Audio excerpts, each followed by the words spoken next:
አበበ 1970 ጀምሮ በሶ የሚበላው በምን ምክንያት? ምን እንጃ ያስተማሪ ደግሞ አልመጣም ነው አማዳ እሱ ባበዛውንስ ወይ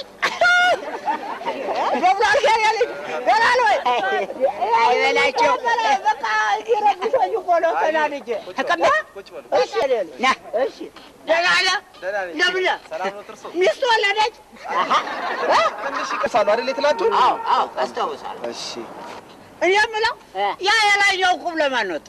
ምን አውቄ ያጣቁ ከንተሜ ዛሬ ተሰብተሜ የእናንተ ጤና ያላችሁ ሁለታው የለሱ እሱ ማን ነው ዋስ ይሆናል? እንድሬ ነው ተበላቸው እየተማራ አይደል?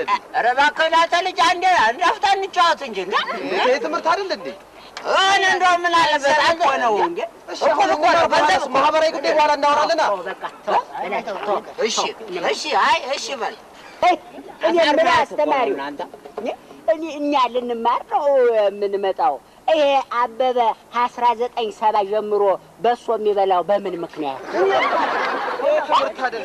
ጨጓራ በሽታ አለበት። ምንድነው ችግሩ ነው? ለምን በሶ እንትን ክትፎ በላ ለምን አትሉትም?